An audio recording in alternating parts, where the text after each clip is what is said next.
څومره چې هم د کرکټ پین دي نو هغې ټول ترې رامخې ته شئ. څنګه چې تاسو ته معلومات دي ملګرو چې کرکټ هم د سیاسي چې کوم ښکاروالی دی نو د هغې سبب جوړ شوی دی. نجم سټي هغه فارغ کړی شو او زکا اشرف هغه راغلی. د زکا اشرف باقاعده 27 تاریخ باندې د هغه زما په خیال چې ډیوټي لګېدو واله ده. خو څنګه چې تاسو ته معلومات دي چې زکا اشرف د راتلو سره هغه چې کوم هیټینګ شروع کړی دی نو د هغه چې کوم بیانات دي هغه به ډېرو ملګرو کتلي که چا نه وي کتلي. اول چې د ایشیا کپ دپاره پاکستان کوم هایبرټ ماډل هغه شرط ایښودی نو اولنی تنقید خو یې په هغې باندې وکړو. چیرې دا خو پاکستان ته میزباني میلاو شوې وه د نجم سټي څه کار و؟ چیرې 4 میچونه په پاکستان کې کول او نور بهر کول. څنګه چې زکا اشرف د پی سی بي نوی چیرمین جوړېدو واله دی نو هغه دا ویلي چې زه راشم نو چې کم سیټ اپ دی نو دا به مکمل تبدیلومه. خو اول د محمد رضوان فخر پښتونخوا یوه بله ویډیو په سوشل میډیا باندې ډیره زیاته وایرل ده. هغه دې سیټ کې تاسو کتلی هم شئ. په دې وخت کې د پاکستان ډیر غټ سټاران چې په هغې کې محمد رضوان کنګ بابر اعظم انضمام الحق صاحب پی مشرف صاحب تاسو ته دې سیټ کې په دې ویډیو کې ښکاري هم دوی په دې وخت کې په حج کې دي. الله جل شانه دی څومره چې هم مسلمانان حج لتلی دي نو الله جل شانه دی د هغوی حج قبول کړي.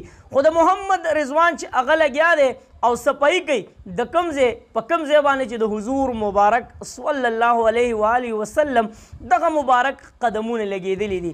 خپل ځان یو خاکسار حسابوي. دا درېیمه چې کومه ویډیو ده اولنی یو تصویر چې په امریکا کې په یونیورسټۍ کې هغه خپلې استاذې له د قرآن چې کوم ګفټ دی هغې ورله ورکو. د هغې نه بعد د امریکې په سړک باندې د سحر مونځ هغې له هم په سوشل میډیا باندې زموږ مسلمانانو او زموږ پاکستانیانو ډېره زیاته مینه ورکړه.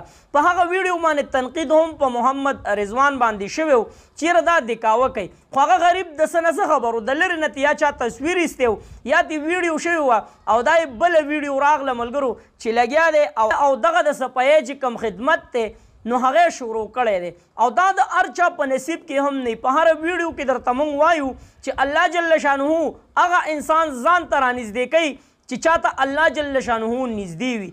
نو محمد رضوان د ټولو مسلمانانو فخر دی او هغه چې په کومه طریقه باندې د دین او د اسلام نوم مخ په وړاندې بوتلو موږ دغه دعا کوو چې څومره هم سینیر کلاړیان دي چې د هغوی نه هم الله جل شانه دغه د دین خدمت واخلي. بل طرف د ملګرو نجم سټي او زکا اشرف نه هغوی مسلې خو تاسو وکتې چې نجم سټي چې کوم دی هغه د نون لیگ کس دی او زکا اشرف د پیپل پارټۍ کس دی. پیپل پارټۍ والا دا یو عزم کړی چې دا کس به موږ راولو که ستاسو وړه ښي او که بدي. هغه چې کوم خپل شرط دی هغه یې پوره کړو ځکه اشرف یې راوستو. دلته د پاکستان کرکټ ټیم له څومره نقصان ورکړو هغه راسره تاسو په کمنټس کې شریک کړئ. خو د دې حوالې سره شاهد خان آفریدي هغه څه وایي هغه وایي چې یاره زما خپله رایه دا ده چې نجم سټي او زکا اشرف دې دواړو له آرام پکار دی. پاکستان کرکټ ټیم چیرمین داسې کس پکار دی چې هغه په کرکټ باندې پوهیږي یا هغه نوجوان وي د هغه جذبه سیوا وي.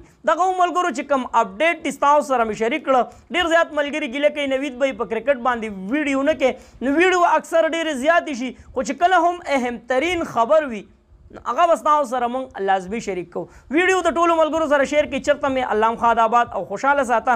اخره کې یو واز پاکستان زنده باد مسلمان زنده باد تل دې وي آباد دې وي زموږ وطن پاکستان دې مسلمان دې دې وي الله پام.